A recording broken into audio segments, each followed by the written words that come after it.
Welcome class, very good evening to you all. This is your English class and I am back again with your model question paper set 2. So as we have done set 1, we will deal with this paper also. तो इस paper में हम लोग क्या करेंगे, जो ये reading passages हैं इनको हम लोग छोड़ देते हैं, क्योंकि रीडिंग पैसेज आपको पढ़ना है और फिर उसी से आपको क्वेश्चन के आंसर्स ढूंढने हैं और किस तरीके से आपको ढूंढने हैं वो मैं आप लोगों को बता चुका हूँ।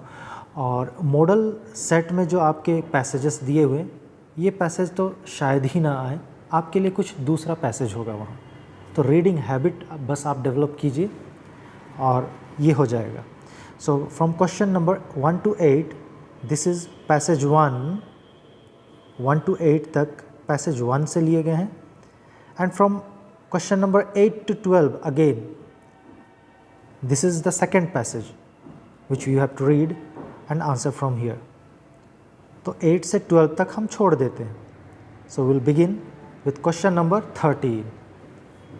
तो आइए हम क्वेश्चन नंबर 13 से अपना MCQ शुरू करते हैं। So question 13, what it says, which of the following is not used in note making? Note making में कौन से ऑप्शन यूज़ नहीं होते हैं? देखिए यहाँ पर आपको बहुत बार ऐसे ही पूछेगा, यहाँ डायरेक्टली नहीं पूछा है कि कौन सा ऑप्शन नोट मेकिंग में यूज़ होता है। यहाँ पर पूछा है नोट लगा करके विच इज़ नॉट यूज्ड, इसलिए कभी कभी आप जब ऑप्शन चुनेंगे तो कंफ्यूज मत हो जाइएगा। सो विच इज़ नॉट यूज्ड, तो हम लोगों को देखना है ऑप्शन नंबर ए में एब्रिविएशंस। एब्रिविएशंस मतलब शॉर्ट फॉर्म्स। अगर जैसे समथिंग का हम लोग लिखते हैं STM, एब्रिविएशंस नोट मेकिंग में हम बहुत सारे यूज़ करते हैं ताकि ज़्यादा लंबा ना हो और रिवाइज हम कर सकें। तो yes we do abbreviate things, तो ये होता है, नॉट पूछा है यहाँ पर। लेकिन keywords, keywords means important words, जो प्रोमिनेंट वर्ड हैं, जो आइडियाज़ को पिक करते हैं, उन वर्ड्स को तो हमें लिखना ही है नोट मेकिंग में, तो वो हो गए कीवर्ड, तो ये भी नॉट नहीं है। टाइटल, नोट मेकिंग में हम लोगों को जब भी नोट मेकिंग करते हैं तो टाइटल ऊपर में on that very top center we have to write the title, then we use keywords, we find out main ideas, phrases, words and sometimes any quotations if that is important. तो ये title भी use होता है, keyword भी use होता है, abbreviations भी use होता है। तो क्या नहीं यूज़ होता है? नोट मेकिंग में डेट यूज़ नहीं होता है, तो ये हमारा नंबर डी करेक्ट हो जाएगा। Then question number 14, which of the following is not a part of summary writing? देखिए यहाँ पर भी वैसे पूछा है not a part of summary writing. तो पहले हम ढूंढ लेते हैं समरी राइटिंग में क्या क्या चीज़ें होती है, और मैंने आप लोगों को बताया summary writing is the further process of note making. Note making में जो प्रोसेसेस होते हैं वही समरी राइटिंग में भी प्रोसेस होते हैं, लेकिन जहाँ नोट मेकिंग का प्रोसेस ख़त्म होता है समरी राइटिंग उसके बाद और एक स्टेप फर्दर जाता है। तो समरी राइटिंग में कौन कौन से ऑप्शंस होते हैं, होंगे, यहाँ हम देखते हैं। Option number A, using your own words. यह समरी राइटिंग में हम अपने शब्दों में लिखते हैं। मेन जो सोर्स होते हैं, सोर्स पैराग्राफ, उस पैराग्राफ में से कॉम्प्लिकेटेड आइडियाज़ अगर हैं, कॉम्प्लिकेटेड या हार्ड वर्ड या डिफ़िकल्ट मीनिंग वाले वर्ड हैं, तो उनको निकाल करके हम सिंपल वर्ड में अपने शब्दों में सेंटेंस बनाते हैं। सो ये तो हम यूज़ करते हैं। Exact words from the text, yes exact word हम लेते हैं समरी राइटिंग में, सॉरी नहीं, नोट मेकिंग में हम एग्जैक्ट वर्ड लेते हैं, तो ये नहीं यूज़ हो रहा है summary writing. Including main ideas only, summary writing में जैसे हम नोट मेकिंग के प्रोसेस में जाते हैं तो वहाँ से जो वर्ड एग्जैक्ट यूज़ किए जाते हैं नोट मेकिंग में, वो उसके ओरिजिनल सोर्स से, ओरिजिनल पैसेज से लिए जाते हैं। लेकिन जब हम समरी लिखते हैं तो उन वर्ड्स को हम चेंज कर देते हैं, सिनोनिम यूज़ करते हैं या कुछ फ्रेजेस यूज करते हैं, एक्सप्लेनेशन यूज़ करते हैं और मेन आइडिया को रिटेन करते हैं। यानी कि पैसेज दिया हुआ है, पैसेज में जो वर्ड यूज़ किए जा रहे हैं उन वर्ड्स को यूज़ ना करके और भी हम सिंप्लीफाइड वर्जन में हम लिखते हैं अपने शब्दों में, ओन वर्ड्स में, लेकिन मेन आइडियाज़ वही होते हैं, main meaning of the sentence remains the same. तो ये है, अभी तक में बी नंबर करेक्ट लग रहा है। Number D, summary being shorter than the text. Yes, जब समरी लिखते हैं तो जो फुल लेंथ का पैसेज हमारा क्वेश्चन के रूप में होता है उससे काफ़ी छोटा होता है, 1/3 होता है समरी राइटिंग। तो ये याद कर लीजिएगा, your summary writing should be the 1/3 of the original passage और पैराग्राफ। तो ये भी हमारा इंक्लूड हो जाएगा। तो कौन सा not a part of summary writing लिखा गया है? तो नंबर बी आपका is not a part of summary writing. Exact words हम लोग टेक्स्ट से नहीं लेते हैं, हम उसको अपना ओन वर्ड्स में लिखते हैं, लेकिन मेन आइडिया वही रहता है और ये ओरिजिनल टेक्स्ट से छोटा होता है। So answer will be B. Question number 14 के बाद 15, which of these is the right format of writing date in the letters to editor. ये लेटर्स टू एडिटर, जब हम एडिटर के पास लेटर लिखते हैं राइटिंग सेक्शन में, या फिर और भी हम जिनके पास ऑफिशियल लेटर लिखते हैं, फॉर्मल लेटर लिखते हैं, तो किस तरह के डेट का फॉर्मेट होना चाहिए ये पूछा है। तो क्लासेस में मैंने आपको बताया कि इस तरह का डंडा लगाकर, ओब्लिग लगाकर, ये फॉर्मल नहीं है तो वो यूज़ नहीं होगा। नंबर ए कट गया। नंबर बी, यहाँ पर भी चाहे वो ओब्लिक की तरह डंडा लगाइए या फिर ये डैश लगाइए, ये भी नहीं होगा, बी भी नहीं है। चाहे डॉट भी नहीं लगाना है। आपका करेक्ट फॉर्मेट है 23 नवंबर, 2021 और what ever the year is. तो ये आपका करेक्ट फॉर्मेट है फॉर्मल राइटिंग का, जो डेट देने का। 15 का हो जाएगा D. 16 number 16, which of the following is not a component of a letter to editor। अब देखिए, नॉट करके आपको बहुत पूछेगा और आप याद किए होंगे which is the component of the letter, या फिर which is the क्या पहले यहाँ पूछा था, which is the part of summary writing, which is the part of note making, ये पूछ सकता है, ऐसा आप याद करेंगे। लेकिन यहाँ पर नॉट करके पूछा है, थोड़ा सा आपको कंफ्यूज करना चाहता है, तो आप ध्यान से पढ़ेंगे और ऑप्शन भी ध्यान से सेलेक्ट करेंगे। 16, which of the following is not a component of letter to editor. Letter to editor में क्या ये ऑप्शन नहीं होने चाहिए? टाइटल होना चाहिए। लेटर में टाइटल होता है क्या? नहीं, आर्टिकल में होता है और रिपोर्ट राइटिंग में आपका टाइटल होता है। कभी कभी कुछ एक्सेप्शनल केस हैं जिसमें कि नोटिस राइटिंग में भी ये होता है, लेकिन बेसिकली हम लोग उसको सब्जेक्ट की तरह मानते हैं नोटिस राइटिंग में जो टाइटल दिया जाता है। सो title is meant for article writing and report writing. So this is not meant for letter to editor में टाइटल नहीं होता है। Salutation, dear respected sir, sir और मैडम सैल्यूटेशन में आता है, ये होता है। डेट भी होता है, लेटर टू एडिटर के पास लिखना है। सिग्नेचर भी होता है लास्ट में। तो कौन सा not a component of a letter to editor पूछा है, तो ये टाइटल। क्वेश्चन नंबर 16 का आंसर होगा A. Next number 17, notice issued by government generally appears in। जो भी नोटिसेस गवर्नमेंट के पास से इशू होते हैं, जारी किए जाते हैं, वो कहाँ जारी किए जाते हैं?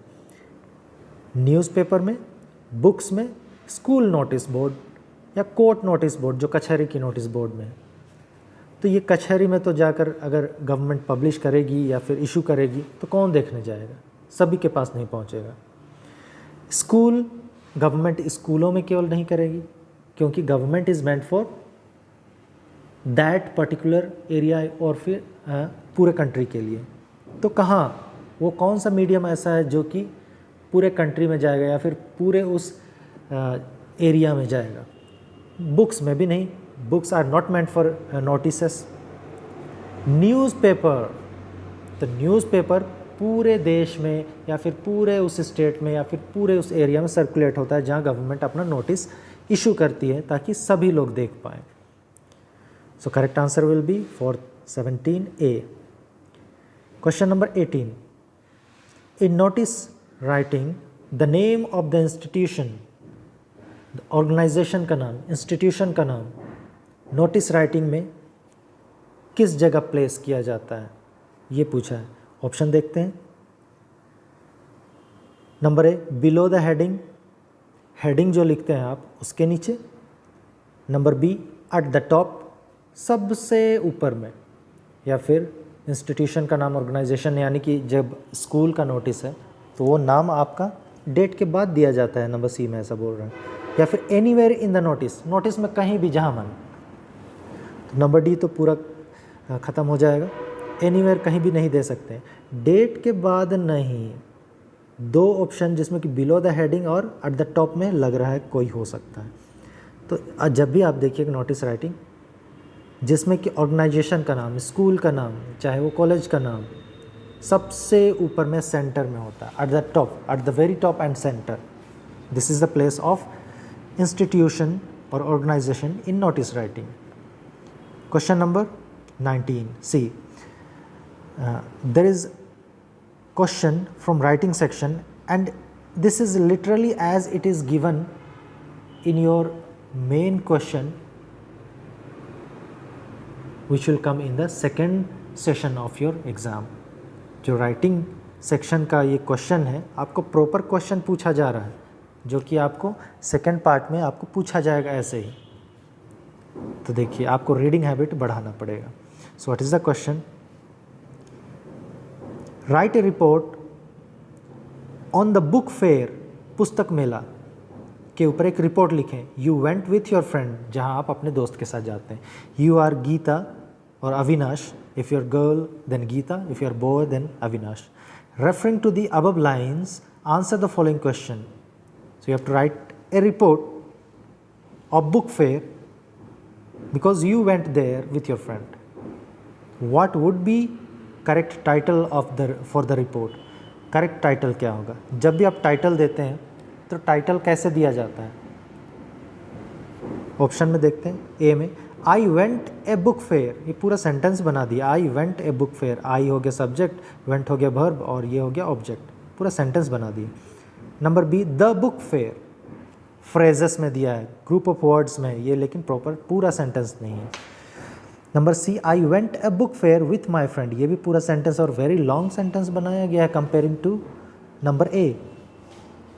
तो ये नंबर ए और सी तो होगा नहीं, क्योंकि सेंटेंस में हम कभी टाइटल नहीं लिखते हैं, यूजुअली नहीं लिखते हैं. जब भी आपने पढ़ा होगा चैप्टर्स, तो आपके चैप्टर्स का टाइटल फ्रेजेस में होता है, ग्रुप ऑफ वर्ड्स में होता है, और वो भी ज़्यादा लंबा नहीं होता. एंड नन ऑफ दीज भी नहीं होगा, क्योंकि यहाँ पर हमारा एक सूटेबल ऑप्शन है नंबर बी, जो कि ग्रुप ऑफ वर्ड्स में है और शॉर्ट भी है, द बुक फेयर. 19 का number B. Number 20, question number 20, ये भी देखिए रीडिंग हैबिट बनाना पड़ेगा आपको ताकि आप क्वेश्चन समझ सकें. जैसे प्री बोर्ड में आपका आया था लगभग उसी तरह का यहाँ कुछ दिया हुआ है. ये तो सेट नंबर 2 ही है, सेट नंबर 3, 4, 5 अभी बाकी है. Number 20, internet has become an important source of knowledge. Internet आजकल एक नॉलेज का सोर्स बन गया है, ज्ञान का स्रोत बन गया है और बहुत महत्वपूर्ण है. एंड रिसर्च टुडे, रिसर्च में भी ये यूज़ किया जाता है internet. Students who wish to do well need access to the net. और जो स्टूडेंट चाहते हैं कि वो अच्छा करें, चाहे नॉलेज गेन करने में या रिसर्च में, उन्हें इंटरनेट की पहुंच बनाना पड़ता है. Suppose you have to write an article based on the above lines. अगर आपको इस टॉपिक पर आर्टिकल लिखना है, which one of the following would be the appropriate title. आपका एक एप्रोप्रिएट टाइटल क्या होगा? अगर ये क्वेश्चन आपको पूछा जा रहा है कि internet has become an important source of knowledge and research today, students who wish to do well need access to the net. अब याद कीजिए जब आप लोगों को इंटरनल्स के लिए मार्क्स दिए जाएंगे, ऐसा बोला गया। इंग्लिश के लिए आप लोगों को कुछ टॉपिक्स मिले, आप लोगों को टॉपिक नाम दे दिया गया था, लेकिन अगर इस तरह एक्सप्लेन किया जाता कि कुछ आप लिखें तो क्या टाइटल देते आप। तो चलिए हम लोग देखते हैं। Internet important source of knowledge research, ऐसा कुछ बोला जा रहा है। सूटेबल कौन सा हो सकता है? सेंटेंस में तो होगा नहीं टाइटल, याद रखिए। ऑप्शन नंबर ए देखते हैं, importance of information technology. Importance, yes थोड़ा सा लग रहा है। Important information technology, that means internet knowledge and research, थोड़ा सही लग रहा है। Number B, important source. Important source बहुत छोटा लग रहा है और बहुत इनसफिशिएंट लग रहा है ये टाइटल। नॉलेज एंड रिसर्च, ये भी बहुत इनसफिशिएंट लग रहा है क्योंकि वहाँ इंटरनेट भी है। इंफॉर्मेशन, ये तो बिल्कुल भी कम लग रहा है। That means number A is correct and this phrase includes everything whatever is said here in the sentence। जो इंटरनेट इम्पोर्टेंस नॉलेज रिसर्च के बारे में बोला गया और वो है answer number A, importance of information technology. Number 21, who is the author of last lesson. Last lesson is one of your chapters और लास्ट लेसन के ऑथर कौन है? मैंने आप लोगों को कहा है जितने भी चैप्टर हैं हर एक के ऑथर्स को याद कीजिए। पोएम्स हैं, पोएम्स के पोएट्स एंड पोएटेस को याद कीजिए, और एक दो या तीन या चार भी आ सकता है। Who is the author of last lesson याद कीजिए। जेन ऑस्टिन का नाम हमारे बुक में है ही नहीं, रविंद्रनाथ टैगोर भी नहीं है। अल्फोंस डॉडेट और एनिस जंग है, तो अल्फोंस डॉडेट और एनिस जंग में कौन सा है? अगर आपने याद नहीं किया है तो दोनों में डाउट हो जाएंगे और आपका आंसर गलत हो जाएगा। एनिस जंग लॉस्ट स्प्रिंग के राइटर हैं और ये मेल है या फीमेल? एनिस जंग। एनिस Jung is a female writer जो कि राउरकेला में उनका चाइल्डहुड और समय बीता था। Alphonse Daudet is the writer from last lesson, तो याद हो गया। Alphonse Daudet is for last lesson, Anees Jung is for lost spring. अब लॉस्ट स्प्रिंग जिसको कि एनिस जंग ने लिखा है उसका पूरा टाइटल का नाम बताइए। लॉस्ट स्प्रिंग में कौन कौन कैरेक्टर हैं? लॉस्ट स्प्रिंग में मुकेश कैरेक्टर हैं, साहिब आलम कैरेक्टर हैं। साहिब आलम का पूरा अर्थ होता है Lord of the universe. Mukesh क्या काम करता था, साहिब क्या काम करता था, आपको याद कर लेना है। लॉस्ट स्प्रिंग का पूरा नाम बताइए, lost spring title. Lost spring stories of stolen childhood, क्योंकि चाइल्डहुड के बारे में बोला गया, दो बच्चों मुकेश और साहिब आलम के चाइल्डहुड के बारे में। तो lost spring written by Anees Jung. Lost spring का पूरा नाम lost spring stories of stolen childhood. Number 22, what did Hamel say about French language in the last lesson. French language के बारे मिस्टर एम हैमल पढ़ा रहे थे। लास्ट लेसन चैप्टर से हैं मिस्टर एम हैमल, टीचर हैं। और फ्रेंच लैंग्वेज के बारे में उन्होंने क्या कहा? ऑप्शन में मोस्ट ब्यूटीफुल लैंग्वेज कहा, बी क्लियरेस्ट लैंग्वेज कहा, सी लॉजिकल लैंग्वेज। अगर आप पढ़ेंगे लाइन बाय लाइन हमने चैप्टर को पढ़ा है, ये तीनों कहा है, that means all of these हो जाएगा। French language is the most beautiful, the clearest and logical language कहा है, तो ऑल ऑफ दीज होगा। Number 23, where has Sahib and his family come from. यहाँ पर वेयर डिड होना चाहिए था। Where did Sahib and his family come from, तो वो ढाका से आए थे, बांग्लादेश ढाका से, माइग्रेंट थे। Next number 24, what are Sahib and his friends compare to. अच्छा, ये साहिब किस चैप्टर का कैरेक्टर है? अभी मैंने आप लोगों को बताया था, Sahib and Mukesh are from lost spring stories of stolen childhood से थे। साहिब एक रैग पिकर था और साहिब और उनके फ्रेंड्स जब रैग पिकिंग के लिए जाते थे with their sacks on the back, सुबह निकल जाते थे और शाम या फिर दोपहर को लौटते थे। जैसे कि बर्ड्स सुबह सुबह निकल जाते हैं अपने घरों से और शाम को लौटते हैं। So they are compared with morning birds. Book में पढ़िएगा तो मॉर्निंग बर्ड्स लिखा हुआ है, कभी कभी ऑप्शन में मॉर्निंग बर्ड्स भी दे देगा। Number 25, which city is famous for glass bangles. Glass bangles, bangle बनाने का काम कौन करता था? Lost spring, stories of stolen childhood में the other character is Mukesh, वो फिरोजाबाद में बैंगल बनाते थे। ग्लास सिटी भी बोला जाता है, ग्लास का काम वहाँ पर बहुत होता है, glass wares. Number 26, what does Mukesh want to become? Mukesh क्या बनना चाहता था? मुकेश वाले लॉस्ट स्प्रिंग के दूसरे चैप्टर में ही मुकेश की कहानी है, जिसमें कि टाइटल दिया हुआ I want to drive a car, drive करना चाहता था, कार ड्राइव करना चाहता था, और मोटर मैकेनिक के रूप में गराज में काम करूँगा ऐसा सोचता था, और वो किया भी। So he wanted to become motor mechanic, not doctor, not actor, not teacher. Number 27, how old was Douglas when his father took him to the beach in California? Douglas, William Douglas इसका पूरा नाम है, और ये किस chapter के character हैं? Douglas, D for Douglas, D for deep water, आप याद कीजिएगा। So in deep water William Douglas when he was 3 to 4 years, जब वो 3-4 साल का था, तब वो अपने फादर के साथ कैलिफोर्निया के बीच में गया और वहाँ वो डूबने लगा। तो ये कहानियाँ वहाँ से शुरू होती है। तो option number B is the correct answer. Number 28, those 9 feet for Douglas were more like, Douglas जब डूब रहा था वो 9 feet की गहराई में था स्विमिंग पूल में। वो स्विमिंग पूल कहाँ पर था? YMCA स्विमिंग पूल का नाम था। तो जब वहाँ गया, एक व्यक्ति ने उसे पूल में फेंक दिया, और ये 9 feet की जगह कैसा महसूस हो रहा था उसे? इट वॉज 90 feet, ये 90 feet का ऐसा उसे महसूस हो रहा था, आउट ऑफ फियर, डर से। So answer will be number C. Now read the given extract and answer the questions from 29 to 31। अब आपको एक्सट्रैक्ट पढ़ना है। एक्सट्रैक्ट में हो सकता है आपके बुक के पैसेज से भी दे सकता है, या फिर आपके पोएम्स में से भी दे सकता है। तो यहाँ पर आपके पोएम्स में से ये लाइन है, और ये लाइंस किस पोएम से हैं आइडेंटिफाई कीजिए।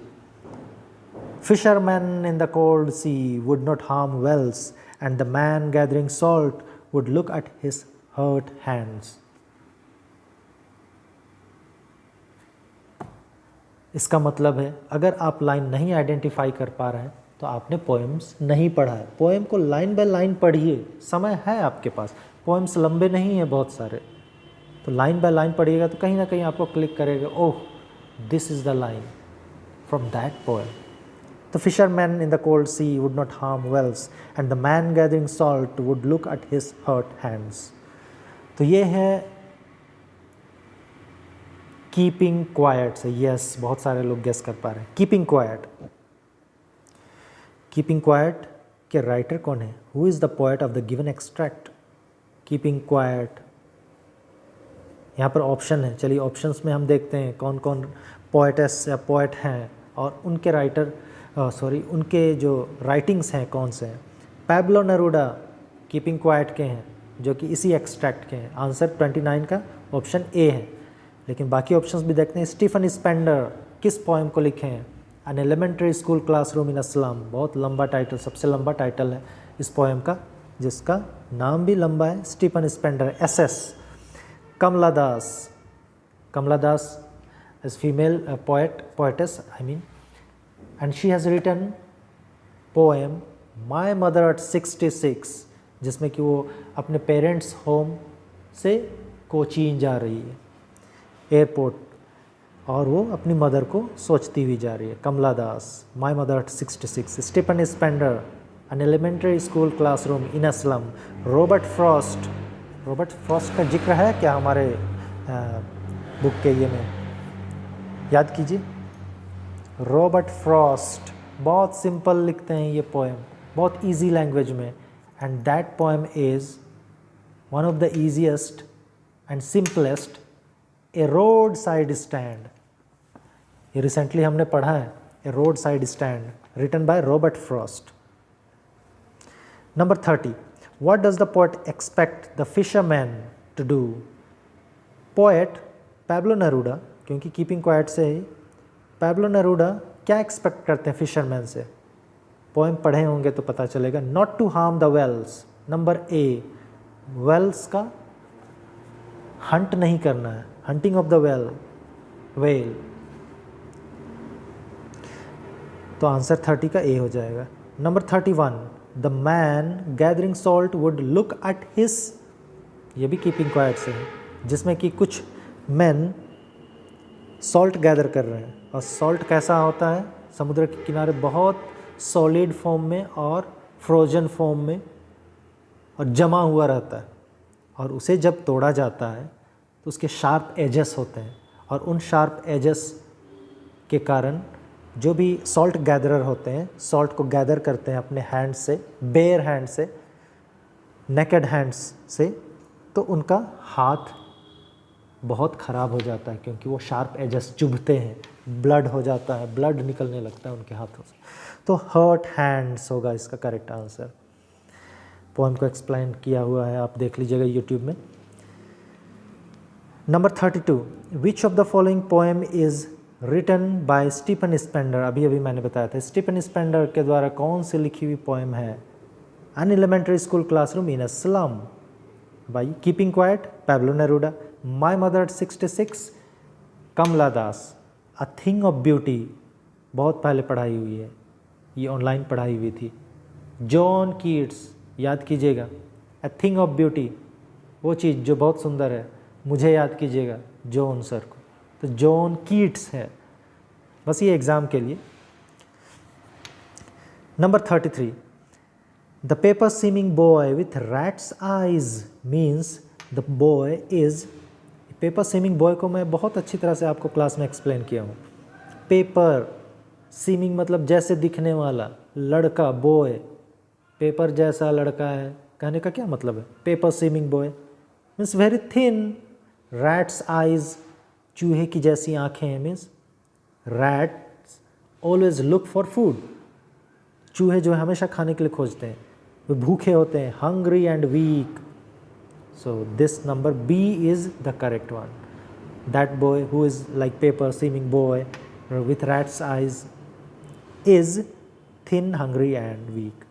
Number 34, the poet Kamala Das, चलिए में पोएटेस होगा, poetess Kamala Das was driving from her friend के घर से, इन लॉ के घर से, सिस्टर के घर से, नो, पेरेंट्स, अपने पेरेंट्स को देखने गई हुई थी और अपनी मदर को याद करती हुई जा रही है, तो पेरेंट्स के घर से वो एयरपोर्ट के लिए निकल चुकी हैं और ड्राइव कर रही हैं।